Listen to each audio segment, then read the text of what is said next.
दोस्तों, legal and legal में एक बार फिर से आपका स्वागत है। आज का विषय इलेक्टोरल बॉन्ड। पूरी देश और दुनिया में यही विषय छाया हुआ है, इसी पर चर्चा हो रही है। लेकिन हम इसके पीछे जाकर जानना चाहेंगे कि आखिर इलेक्टोरल बॉन्ड वास्तव में क्या था, जिसको सुप्रीम कोर्ट ने आज असंवैधानिक करार देते हुए इलेक्टोरल बॉन्ड स्कीम को रोक दिया है, समाप्त कर दिया है। आज सुप्रीम कोर्ट की बेंच ने साफ कहा कि इलेक्टोरल बॉन्ड असंवैधानिक है, क्योंकि ये संविधान द्वारा प्रदत्त अनुच्छेद 19(1)(a) का उल्लंघन करता है, साथ ही सूचना के अधिकार अधिनियम का भी उल्लंघन करता है। ऐसा सुप्रीम कोर्ट ने क्यों कहा? दरअसल यह जानने के लिए आपको जाना पड़ेगा फ्लैशबैक में साल 2017 में। साल 2017 ये वही साल जो उम्मीदों का साल कहा जा सकता है, क्योंकि उससे पहले देश में कांग्रेस की सरकार थी, जिसके भ्रष्टाचार से पूरा देश ऊब चुका था और उस भ्रष्टाचार से निकलकर एक सुनहरी दुनिया में भारत प्रवेश कर रहा था। मोदी सरकार जब फर्स्ट आई तो देश के लोगों को उम्मीद थी कि कांग्रेस ने जो अपने भ्रष्टाचार से देश में जो हाहाकार मचाई हुई है, अब उन्हें उससे आज़ादी मिल गई है, उससे राहत मिल गई है। नए भारत का उदय होगा, नया सूरज उगेगा और सब कुछ अब बेहतर होगा।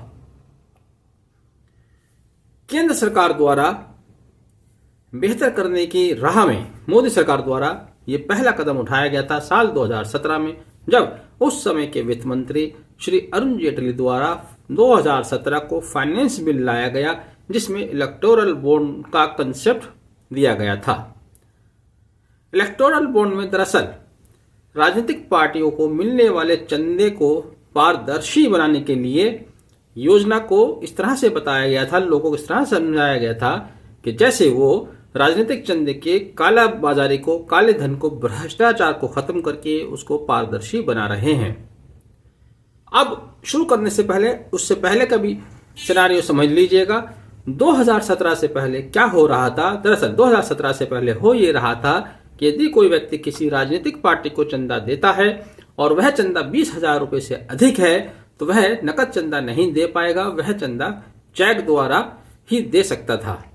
लेकिन अगर चंदा 20,000 रुपये से कम दिया गया है तो उस चंदे का कोई हिसाब राजनीतिक पार्टी को नहीं देना होता था कि वो चंदा किससे मिला, कहाँ से मिला, उसका स्रोत क्या है।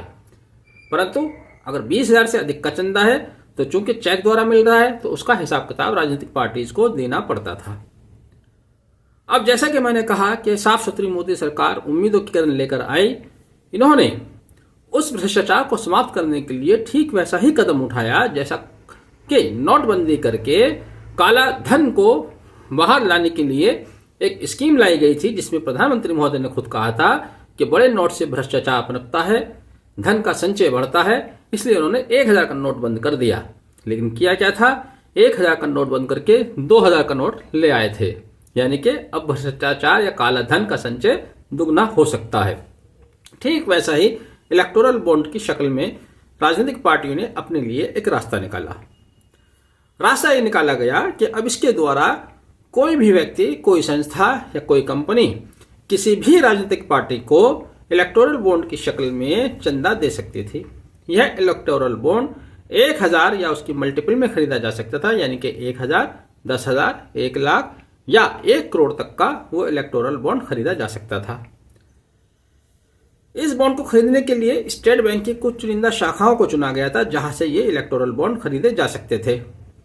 साथ ही इलेक्टोरल बॉन्ड खरीदने के बाद केवल इनकी वैधता 15 दिन तक ही थी। 15 दिन तक क्यों थी? कहीं ऐसा ना हो कि आप अपना काला धन इलेक्टोरल बॉन्ड में कन्वर्ट करें और उसे अपने पास रखकर बैठ जाए। नहीं, अगर आपने अपने काले धन को इलेक्टोरल बॉन्ड में कन्वर्ट किया है तो राजनीतिक पार्टी को चंदे में देना ही होगा।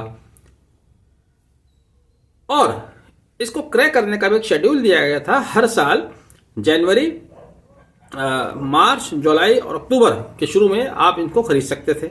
लेकिन जिस साल लोकसभा चुनाव होगा, और 10 दिन का समय दिया गया था, जिस साल लोकसभा चुनाव होगा उस साल आप 1 महीने तक इस इलेक्टोरल बॉन्ड को खरीद सकते थे और राजनीतिक पार्टी को दे सकते थे। आपने किस पार्टी को चंदा दिया, यह जानकारी छुपाई जाएगी, नहीं बताई जाएगी। राजनीतिक पार्टी को किस पार्टी से इलेक्टोरल बॉन्ड के रूप में चंदा मिला, वह भी नहीं बताएंगे।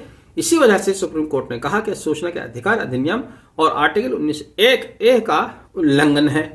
तो इस तरह से इस बॉन्ड के जरिए राजनीतिक पार्टियों ने अपने पास आने वाले चंदे को बैकडोर से ना लाकर सीधे सीधे कानूनी डोर से लाने की प्रक्रिया बना ली, एक रास्ता बना लिया।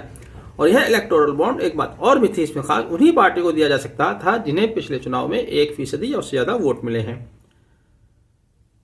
अब इसी इलेक्टोरल बॉन्ड को लेकर 2017 में ही सुप्रीम कोर्ट के समक्ष एक रिट पिटीशन 880 साल 2017 दर्ज की गई। यह writ petition association for democratic reform versus union of India के नाम से सुप्रीम कोर्ट के समक्ष लाई गई थी।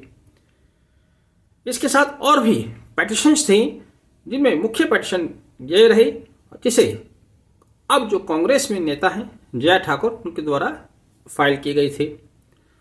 तो बहरहाल समय लगा, लगभग 7-8 साल ये पिटीशन पेंडिंग रही, लेकिन आज सुप्रीम कोर्ट ने स्पष्ट कर दिया इलेक्टोरल बॉन्ड स्कीम असंवैधानिक है और इस पर तुरंत प्रभाव से पाबंदी लगा दी है। साथ ही उन्होंने स्टेट बैंक को निर्देश जारी किया है कि वह समस्त जानकारी चुनाव आयोग को देगा और चुनाव आयोग 30 मार्च तक उस प्राप्त जानकारी को अपनी वेबसाइट पर अपलोड करेगी। तो आपने समझा कि इलेक्टोरल बॉन्ड का उदय कहां से हुआ, क्यों हुआ, इसके क्या कारण थे और क्यों सुप्रीम कोर्ट ने इसको असंवैधानिक करार दिया। मैं समझता हूं संक्षेप में दी गई जानकारी आपको पसंद आई होगी, पसंद आई है और आपने वीडियो आखिर तक देखा है, तो इसलिए मेरा आपसे रिक्वेस्ट है कि इस वीडियो को आगे भी शेयर कीजिए। वीडियो आगे तक देखने के लिए बहुत बहुत धन्यवाद। Thank you. Have a nice day.